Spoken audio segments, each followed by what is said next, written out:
வாசக தோழமைகளுக்கு வணக்கம். ஜெயகாந்தன் அவர்கள் சிறுகதை தொகுப்பிலிருந்து பூ உதிரும். பெரியசாமி பிள்ளை வாயை திறந்து பேச ஆரம்பித்தால், அதுவும் அந்த நரைத்து போன சுருட்டு புகையால் பழுப்பு ஏறிய பெரிய மீசையை முறுக்கிக் கொண்டு பேச ஆரம்பித்து விட்டால், நிச்சயம் அவர் பேசுகின்ற விஷயம் இந்த நூற்றாண்டில் நிகழ்ந்த 2 உலகமகா யுத்தங்களின் நேசதேச இராணுவத்தினர் புரிந்த வீரதீர சாகசங்கள் பற்றியாகத்தான் இருக்கும். அவரது வலது புருவத்துக்கு மேல் இருக்கும் ஒரு நீண்ட தழும்பு முன்பற்களில் ஒன்றுக்கு தங்காப்புலாம் பூசிக்கொண்டது. அதற்கு காரணமாக இருந்த ஒரு சீனாக்கார நண்பன் தன் நினைவாய் அவருக்கு தந்த இப்பொழுதும் கையில் இருக்கும் ஒரு பழைய மாடல் கைக்கடிகாரம். இடுப்பில் சாவி கொத்துடன் தொங்கும் நீண்ட பேனா கத்தி. அதன் உதவியால் 2 எதிரிகளை சாய்த்தது. இவ்விதம் அவரோடு சம்பந்தப்பட்ட சகலமும் யுத்தத்தின் முத்திரை பெற்றுவிட்ட பின் அவரால் வேறு எவ்விதம் பேச இயலும்?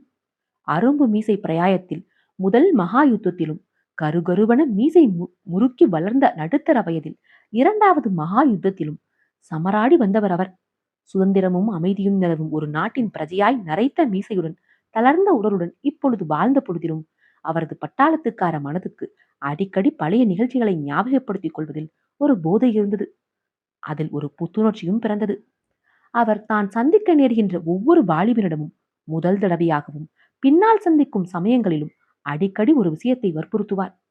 இந்த தேசத்துல பிறந்த ஒவ்வொரு வாலிப பிள்ளையும் 20 வயதுக்கு மேல ஒரு 10 வருஷம், குறைஞ்சது 5 வருஷமாவது கட்டாயமா பட்டாளத்து அனுபவம் பெற்று வரணும்.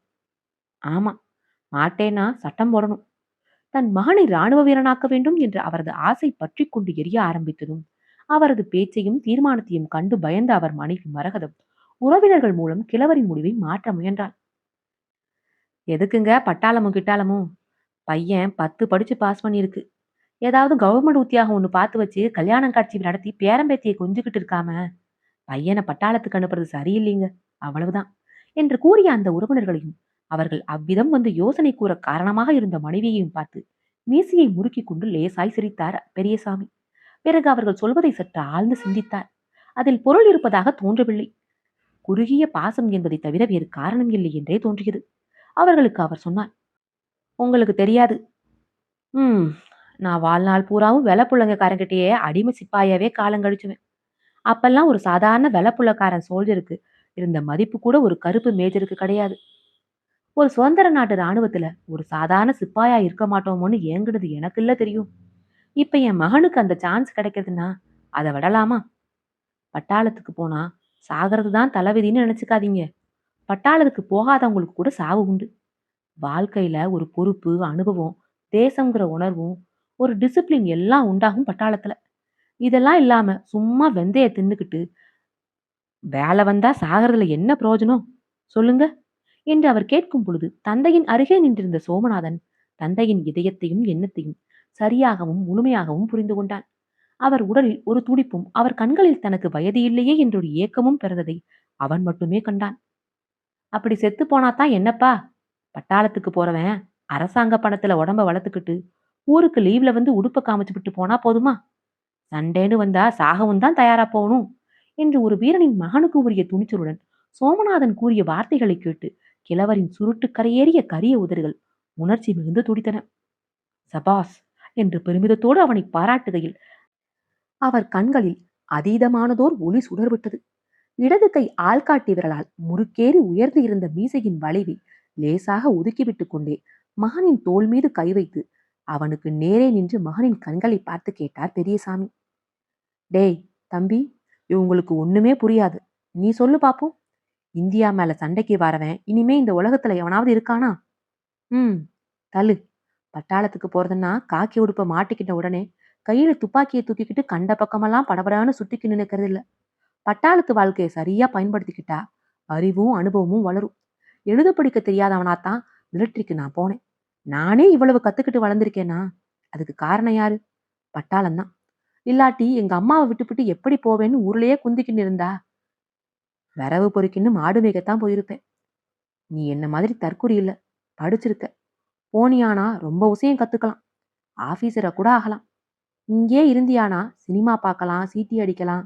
அதான் உங்க அம்மாவுக்கு திருப்தியா இருக்கும். ஊர்க்காரனுவ எப்பவும் ஏதாவது சொல்லிக்கிட்டே இருப்பானுவ. துப்பாக்கின்னா எது? போலீஸுக்காரனுக்கு மட்டும்தான் சொந்தம்னு நினைச்சுக்கிட்டு இருக்காங்க. இந்த நாட்டுல பிறந்த ஒவ்வொருத்தனுக்கும் துப்பாக்கி பிடிக்க கத்துக்க வேணாமா? அப்பத்தான் இன்னைக்கு இல்லாட்டி என்னைக்காவது ஒரு நாள் தேசத்துக்கு ஒரு ஆபத்துனா நாடே துப்பாக்கி ஏந்தி நிக்கும்.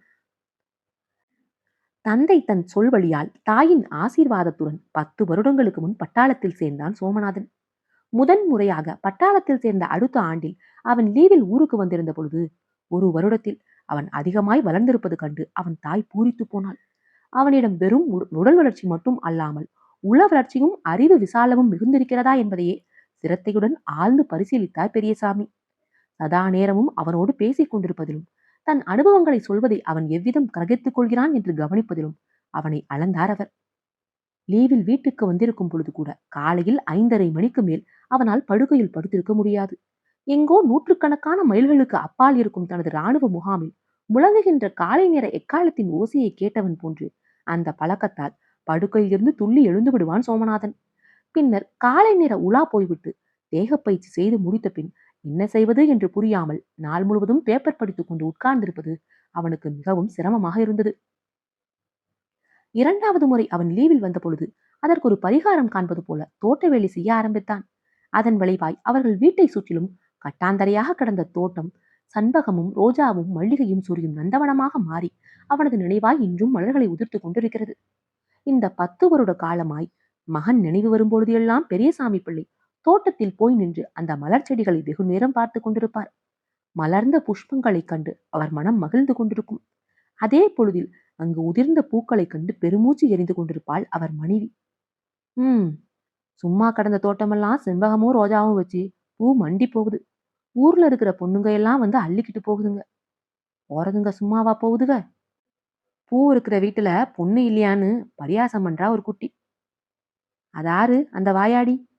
பொண்ணு இல்ல, நீதான் வந்து இருவேன்னு சொல்றது தானே என்று நரைத்த மீசையில் வழக்கம் போல் கை போட்டார் பெரியசாமி. அப்படித்தான் நானும் நினைச்சுக்கிட்டேன். அத அவகிட்ட எதுக்கு சொல்வானே? நேத்து கோயில்ல அவ ஆயாவை பார்த்து சொன்னேன். அவளுக்கு வாயெல்லாம் பல்லா போச்சு. நம்ம பிள்ளைக்கு பொண்ணு கொடுக்கணும்னா கசக்குமா பின்ன என்று மலர்களின் நடுவே மலர்ந்த முகத்தோடு பல இரவுகளாய் தூங்காமல் கட்டிய மனக்கனவுகளை கணவனிடம் உதிர்க்கும் மனைவியின் உணர்ச்சிகளை புரிந்து கொண்டார் பெரியசாமி. சரி சரி, இந்த தடவை நம்ம வீட்டுல கல்யாணம் தான். நீ போய் மசிக்கூடும் காகிதமும் எடுத்து வை. பையனுக்கு கடுதாசி எழுதணும் என்று உற்சாகமாக கூவினார் பிள்ளை. வாழ்க்கையில் இளம் பிராயத்தில் பெரியசாமி பிள்ளையின் மனைவியாகி பல வருடங்கள் அவரை பிரிந்து ஒவ்வொரு நாளும் தாலிச் சரட்டை இறுக்கி பிடித்துக் கொண்டே காலம் கழித்து ஒருவாறு அந்த கவலை தீர்ந்து புருஷன் திரும்பி வந்த பின் தனக்கு ஒரு குழந்தை பிறக்காதா என்று பல காலம் ஏங்கி பின் ஒரு நாள் சோமநாதனை பெற்ற பொழுது என்ன பேரு வகை கொண்டாலோ அந்த அளவு தாங்கொனா இன்ப உணர்ச்சியில் மெய் சிலிர்த்து ஆனந்தத்தில் கண்கள் இரண்டும் நீர்க்குளமாக உள்ளே சென்றாள் மரகதம். வழக்கமாய் தந்தையின் கடிதம் கண்ட ஓரிரு வாரங்களுக்குள்ளாகவே ஊருக்கு வந்துவிடும் சோமநாதன் அந்த தடவை 2 மாதங்களுக்கு பிறகே வர முடிந்தது. ஆம், போன தடவை அவன் வந்த பொழுது கோவாவில் போரிட்டு வெற்றி பெற்ற யுத்த அனுபவம் பெற்ற வீரனாய் திரும்பியிருந்தான். அப்பனும் மகனும் பேசிக் கொண்டிருக்கையில் இடையில் வந்து கலந்து கொள்ள தைரியம் இல்லாத மரகதம் தூரத்திலோ அரை வாயிலோ நின்று அவர்களை கவனித்துக் கொண்டிருப்பாள். மகனது வார்த்தைகளை செவிகள் கிரகித்த போதிலும் அவரது பார்வை மரகதம் நிற்கும் திசைக்கு ஓடி அவள் கண்களையும் அடிக்கடி சந்திக்கும். அந்த ஒவ்வொரு நிமிடமும் பேசிக் கொண்டிருக்கும் மகனின் வார்த்தைகள் காதில் விழாமல் ஒளியிழந்து போகும். பேசாத தூரத்தே நிற்கும் மனைவியின் மௌன வார்த்தைகள் அவளது இதய துடிப்பு அவர் செவியையும் இதயத்தையும் வந்து மோதும். தோட்டம் பூரா செம்பகமும் ரோசாவும் வச்சு பூ மண்டி போகுது. அவன் பேசிக் கொண்டிருந்ததை கேட்டுக் கொண்டிருந்த நேரம் போக தான் பேச நேர்ந்த பொழுதெல்லாம் மகளின் கல்யாண விஷயமாகவே பேசினார் பெரியசாமி பிள்ளை. சோமநாதன் தனக்கு ஒரு கல்யாணம் என்பது பற்றி அதுவரை யோசித்தது இல்லை. ஆனால் தகப்பனார் பேசுகிற தோரணையை பார்த்தால் தனக்கு யோசிக்க அவகாசமே தரமாட்டார் போல இருந்தது. இதில் யோசிக்கத்தான் அப்படி என்ன இருக்கிறது? சமாதான சூழ்நிலையில் வாழும் ஒரு தேசத்தின் இராணுவ உத்தியோகஸ்தன் கல்யாணம் செய்து கொள்ளலாம். அவ்விதம் திருமணம் புரிந்து கொண்டு எத்தனையோ போர் குடும்பத்தோடு அங்கேயே வந்து வாழ்கிறார்களே என்பதையெல்லாம் நினைவு கூர்ந்து சரி என்று ஒப்புக்கொண்டான். அந்த தடவை லீவிலேயே அவனுக்கும் அவளுக்கும் கல்யாணம் நடந்தது. பூப்பறிக்க வந்த கௌரி பூந்தோட்டத்தின் சொந்தக்காரியானாள். ஒரு பலனும் கருதாமல் சோமநாதன் தன் கையால் நட்டு தண்ணீர் பாய்ச்சியதற்கு பிரதியாக மலர்களை மட்டுமல்லாமல் அவனுக்கு ஒரு மனைவியையும் கொண்டு வர தூதாகி இருக்கும் மகிழ்ச்சியில் சம்பகமும் ரோஜாவும் பூத்து குலுங்கி சிரித்தன. அந்த மலர் செடியின் சிரிப்பால் ஆகர்ஷிக்கப்பட்டோ தனக்கும் அவனுக்கும் உறவு விளைய காரணம் இந்த செடிகள்தான் என்ற நினைப்பாலோ கௌரி பொழுதையெல்லாம் தோட்டத்திலேயே கழித்தாள். கல்யாணத்திற்கு பிறகு சரியாக 2 மாதங்களையும் சோமநாதன் அவளுடனேயே 1 மணி நேரம் கூட பிரிந்திராமல் கழித்தான். எத்தனை காலைகள், எத்தனை மாலைகள், எத்தனை இரவுகள் இவர்கள் இருவரும் அங்கேயே கழித்து, என்னென்ன பேசி, என்னென்ன கனவுகளை வளர்த்தார்கள் என்று அந்த சண்பகத்துக்கு தெரியும். அந்த ரோஜாவும் மல்லிகையும் அறியும்.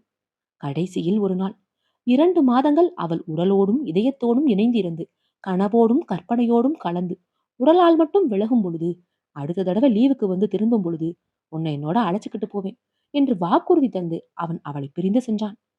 கௌரியை பிரிந்து சென்ற 15ஆம் நாள் அவளுக்கு அவனிடமிருந்து ஒரு கடிதம் வந்தது. அவனிடம் இருந்து மறு கடிதம் வரும் வரை தனது தனி அறையில் ஏகாந்தத்தில் அவனே வந்து எட்டி பார்ப்பது போல் ஜன்னல் அருகே வளைந்து இருக்கும் சண்பக மரக்கிளையில் பூத்து சிரிக்கும் மலர்களுக்கு அந்த கடிதத்தில் இருந்த ரகசியங்களை படித்து காட்டிக் கொண்டிருந்தாள் கௌரி.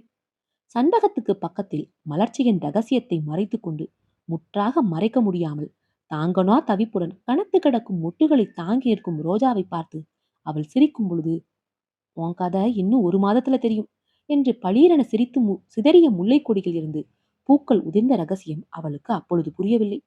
2 மாதங்களுக்கு பின் சம்பகத்தையும் ரோஜாவையும் மடி கணக்க கட்டி கொண்டிருக்கும் உணர்வுடன் மனமும் உடலும் கூசி சிலிர்க்க அந்த விஷயத்தை அவனுக்கு அவள் எழுதும் பொழுது, அவனுக்கும் அவளுக்கும் விளைந்த உறவுக்கு பின் சில இரவுகளே சேர்ந்து கிடந்து சிலிர்த்த அந்த படுக்கையின் தலைமாட்டில் சுவரில் தொங்கும் சோமுவின் படம் அவளை பார்த்து சிரிக்கும் பொழுது, அவன் படத்தை கூட பார்க்க முடியாமல் அவள் முகத்தை மூடிக்கொண்டாள்.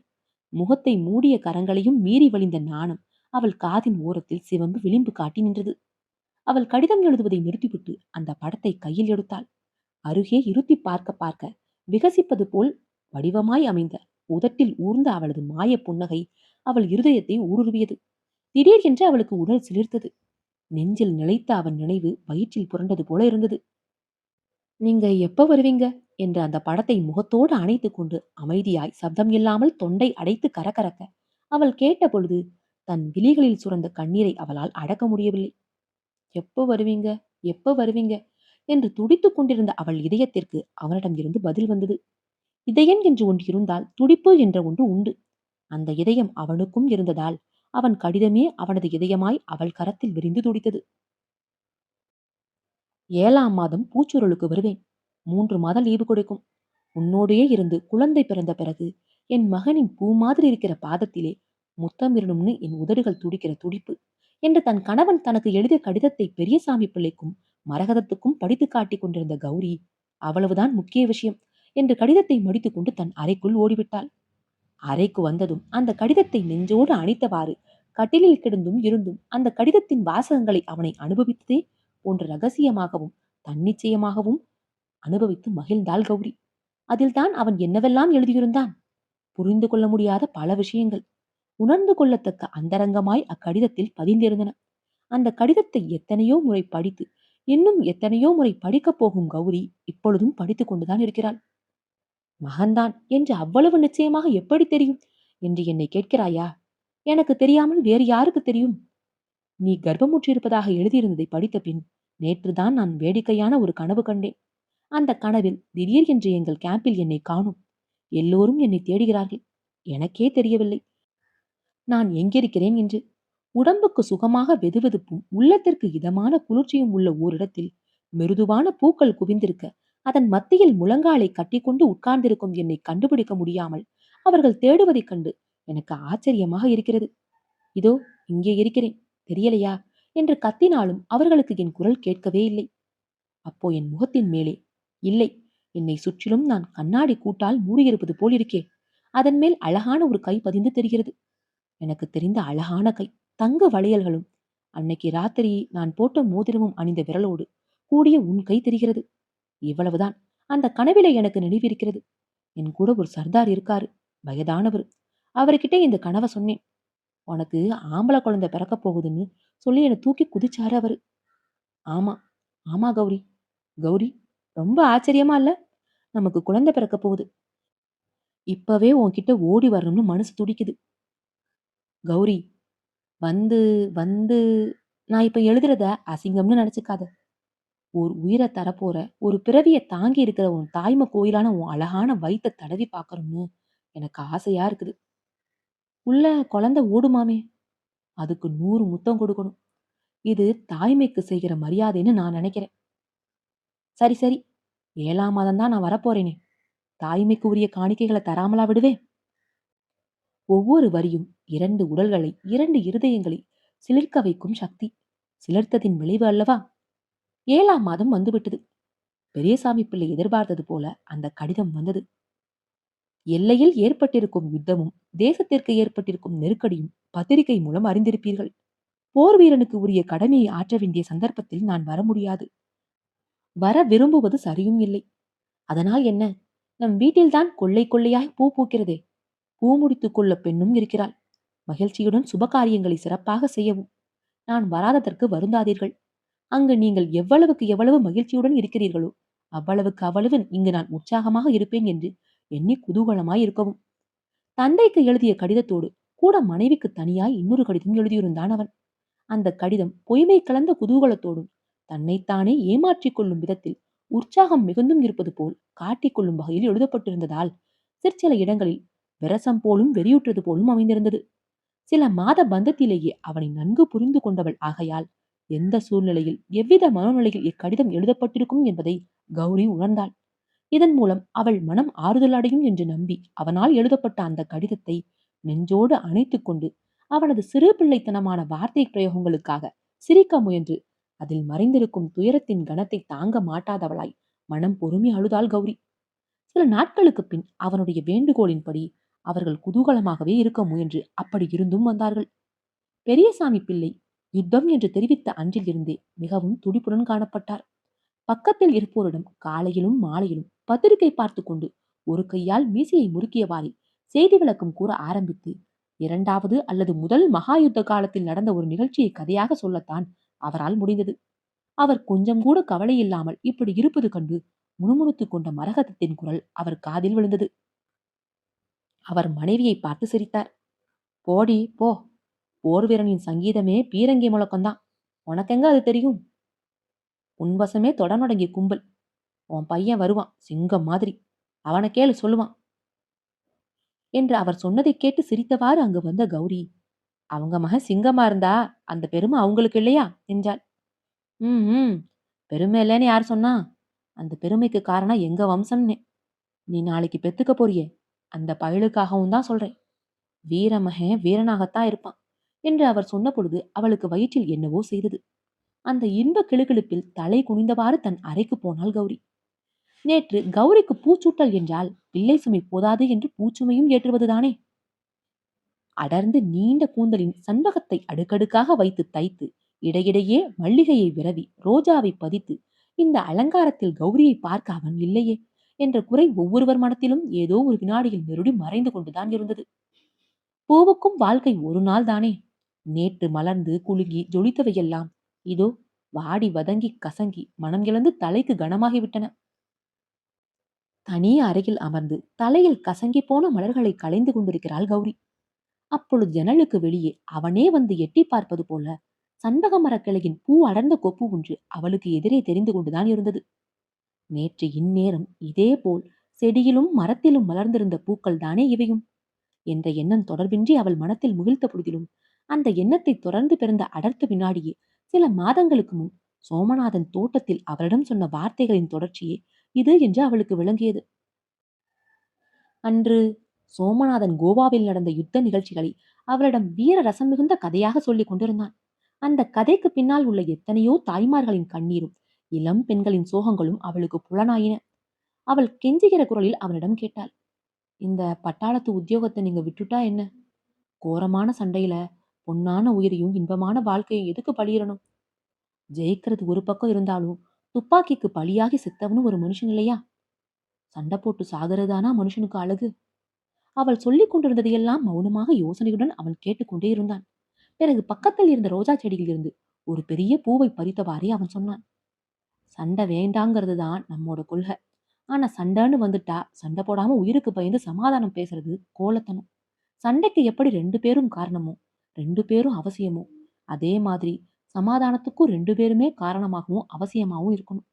ஆனா நீ கேட்கறது இந்த சண்டையில எதுக்கு பொன்னான உயிரை இழக்கணும் தானே என்று கேட்டுவிட்டு கையில் இருந்த ரோஜாவை அவள் கூந்தலில் சூட்டிய பின் ஒரு வினாடி அமைதியாக அவள் முகத்தையும் மலர் சூடிய கூந்தலின் அழகையும் பார்த்தான். தொடர்ந்து சொன்னான் அவன், இதோ இந்த பூ செடியில இருக்கிறப்போ நல்லாத்தான் இருந்தது. இது நல்லா இருக்கே, பறிக்காம இருப்போம்னு விட்டுட்டா இது உதிராம இருக்க போகுதா? இப்ப நான் அத பறிச்சு உன் தலையில வச்சிருக்கேன். நீ அத பறிச்சு எனக்கு இஷ்டமான ஒரு தெய்வத்துக்கு மாலை கட்டி போடுற. அதுல தான் அந்த பூவுக்கு, உதிர்ந்து போகிற சாதாரண பூவுக்கு ஒரு மகத்தான அர்த்தம் இருக்கு. இல்லையா? அது மாதிரி தான். மனுஷன்னு பொறந்தா, பூத்திருக்கிற மலர் உதிர்ந்து போகிற மாதிரி தான். மனுஷனும் ஒரு நாளைக்கு செத்துத்தான் போவான். அப்படி விதி முடிஞ்சு வியாதி வந்து சாகுற மனுஷன் அந்த உயிரை தான் நேசிக்கிற தேசத்துக்காக, தான் விரும்பும் ஒரு லட்சியத்துக்காக அர்ப்பணம் பண்ணுனா, அவன் வாழ்க்கைக்கு ஒரு அர்த்தம் இருக்கு. இல்லையா? பெண்ணின் கூந்தலை அலங்கரிக்கும் பூவைப் போல, புனிதமான தெய்வத்துக்கு அர்ச்சிக்கப்பட்ட மலரைப் போல, கௌரி பூ உதிரும், மனுஷனும் சாவான் என்று அவன் சொல்லிக் கொண்டே இருக்கையில், தானும் தன் எதிரே நிற்கும் கணவனும் தங்களை சுற்றிலும் பூத்து சிரிக்கும் மலர்களும் எல்லாமும் ஒவ்வொரு சோகமாய் அவள் நெஞ்சில் கனத்தன. கௌரியின் கண்கள் கலங்குவதையும் உதடுகள் சிவந்து துடிப்பதையும் கண்ட சோமநாதன், பூ உதிரும் என்பது மட்டுமல்ல, புதிய புதிய பூக்கள் மலரும் என்பதும் உண்மை என்று கூறிவிட்டு பேச்சை வேறு விஷயங்களில் திருப்பினான். ஐயோ, இதை ஏன் இப்போது நான் நினைக்கிறேன்? அவர் போர் முனையில் இருக்கும் இந்த நேரத்திலா எனக்கு அந்த நினைவு வர வேண்டும் என்று ஒரு வினாடி துடிதுடித்து கட்டிலின் தலைமாட்டில் தொங்கும் கணவனின் படத்தை பார்க்க பார்க்க விகசிக்கும் அந்த மாய புன்னகையை பார்ப்பதற்காக படத்திற்கு அருகே போய் நின்றாள் கௌரி. அப்போது அறைக்கு வெளியே, சொல்லுங்க, கடுதாசியில என்ன செய்தி? பேச மாட்டீங்களா? ஐயோ தெய்வமே! கௌரி, கௌரி என்று தாய்மையின் சோகம் வெடித்து கிளம்பிய பேரோசை கேட்டு கௌரி அறைக்கதவை திறந்தாள். அப்படியே விழி பிதுங்கி சிலையாய் நின்றாள். வராந்தா ஈசி சேரில் கையில் பிடித்த கடிதத்துடன் நிமிர்ந்து உட்கார்ந்து கண்களை இறுக மூடிக்கொண்டிருக்கும் பெரியசாமி பிள்ளையின் காலடியில் தரையில் மடார் மடார் என நெற்றியை முட்டிக்கொண்டு கதறுகிறாளே மரகதம். செம்பில் வார்த்துவிட்ட சிலை மாதிரி உணர்ச்சி மிகுதியால் உப்பி கனத்து இறுகி சிவந்த அவர் முகத்தில் சருமம் துடிதுடித்தது. மூடிய இமைகளின் வழியே கோடாய் வழிந்த கண்ணீர் நரைத்து போன மீசையின் மேல் வடிந்து நின்றது. மகனே சோமு என்று வானத்தை நோக்கி இரண்டு கைகளையும் நீட்டிக்கொண்டு எழுந்தார். வராந்தாவில் சுவரில் தொங்கும் மகனின் போட்டோவை நோக்கி நடந்தார். ஐயோ, நீ வீரனையா என்று ஒற்றை மரமாய் மகனின் படத்தின் முன் நிமிர்ந்து நின்று இராணுவ முறையில் சல்யூட் வைத்தார். விரைத்து நின்று வீர வணக்கம் செய்த கரத்தை கீழிறக்கிய பொழுது முதுமையின் தளர்ச்சி முழுவதையும் திடீரென அனுபவித்த உணர்ச்சியுடன் தளர்ந்து உட்கார்ந்தார் பெரியசாமி.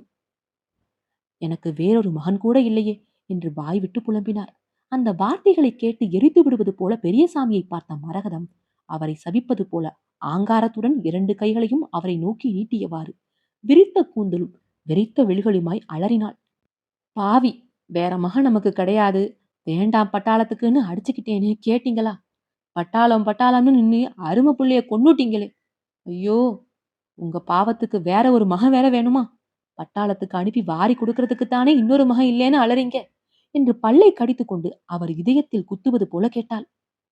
ஆமாம், அதற்குத்தான் என்று பெரியசாமி சுருட்டு புகையால் பழுப்பு ஏறிய மூசியை முறுக்கிக் கொண்டே மரகத்தின் கண்களுக்குள் பார்த்தவாறு சொன்னார். அவர் கண்களில் சுரந்த கண்ணீர் இமை விளிம்பில் பாதரசம் போல ஜொலித்தது. அப்பொழுது அரை வாசலில் தடால் என சத்தம் கேட்கவே திரும்பி பார்த்து மயங்கி விழுந்த கௌரியை தூக்குவதற்காக ஓடினார் பெரியசாமி. மரகதத்தின் அலறல் தெருவையே திரட்டியது. பூவின் மேல் ஆசைப்பட்டு பூப்பறிக்க வந்த கௌரி பூவிழந்து விட்டாள். ஆனால் சோமுவின் கைகளால் நட்டு வளர்க்கப்பட்ட அந்த செடிகளும் மரங்களும் அவன் நினைவாய் இப்பொழுதும் மலர்களை சொரிந்து கொண்டு நிற்கின்றன. அவற்றை பற்றி ஆரமாய் தொடுக்கவும் சோமுவின் படத்திற்கு அழகாய் சூட்டவும் அவனது நினைவையே வழிபட்டு நிற்கவும் அவள் இருக்கிறாள். சோமுவின் படத்துக்கு மாலையிட்டு விளக்கு ஏற்றி வணங்கிக் கொண்டிருந்தாள் கௌரி. மாலை மாலையாய் கண்ணீர் வழிந்து அவள் உடலை நினைக்கிறது. நான் வழிபடும் உங்கள் நினைவுக்கு அஞ்சலியாய் சமர்ப்பித்த இந்த பூக்களுக்கு ஒரு அர்த்தம் இருப்பது போல், உங்கள் மரணத்திற்கு ஒரு அர்த்தம் இருப்பது போல், 2 மாதங்களே ஆயினும் வீர புருஷனோடு வாழ்ந்த எனது சாதாரண வாழ்க்கைக்கும் ஒரு மகத்தான அர்த்தம் காண்கிறேன் நான். நாளை பிறக்கப் போகும் நம் மகன் வாழ்க்கையும் அர்த்தம் நிறைந்திருக்கும். அவன் ஒரு வீரனின் மகன். உங்கள் தகப்பனார் இன்னொரு மகன் இல்லையே என்று வருந்துகிறார். அந்த சிங்கம் குகைக்குள் இருந்து இன்னும் வெளியே வரவில்லையே. இந்த நாட்டின் பெண் குலம் உள்ளவரை வீரருக்கா பஞ்சம்? உங்கள் அம்மாவின் கண்ணீருக்குத்தான் மாற்றே இல்லை. அவர்கள் எவ்வளவு பாக்கியசாலி என்று எவ்வளவு விஷயங்களை அவனோடு அவள் மௌனமாய் பேசுகிறாள். திடீர் என்று அடிவயிற்றில் விழாப்புறத்தில் சுருக்கென குத்தி வலிக்க கணவனின் படத்தின் முன் கைகோப்பி நின்றிருந்த கௌரி கட்டிலின் மீது சாய்ந்து படுத்தாள். அவள் கண்முன்னே 100 வண்ணங்களில் ஆயிரக்கணக்கான பூக்கள் மலர்ந்து ஜொலிக்கின்றன. வெளியே திண்ணையில் இருந்து மீசையை முறுக்கியவாறு பெரியசாமி பிள்ளை தன் மகன் யுத்த களத்தில் மறைந்து இருந்து குழியில் இருந்து மேலேறி வந்து முன்னேறி வந்து கொண்டிருக்கும் எதிரிகளில் 6 பேரை ஒரே கணத்தில் சுட்டுக் கொன்றதையும், அப்பொழுது தூரத்தில் இருந்து வந்த குண்டொன்று அவன் உயிரை பறித்து சென்றதையும் பத்திரிகையில் யாருக்கோ படித்து காட்டி விளக்கிக் கொண்டிருந்தார். ஆம், ஒரு வீரனின் மரணத்தில் உள்ள சோகம் பனிப்பரலம் போல் மறைந்து போகும். அவன் வாழ்ந்த பொழுது புரிந்த வீர சாகசமே காலம் காலமாய் சுடர்விட்டு பிரகாசிக்கும். கதை முற்றும். ஜெயகாந்தன் அவர்கள் சிறுகதை தொகுப்பில் இருந்து பூ உதிரும். காற்றோடும் உங்கள் காதுகளோடும் நான் எவி மகிழா. இணைந்திருங்கள், இணைந்திருங்கள். தங்களது மேலான கருத்துக்களை பதிவிடுங்கள். நன்றி.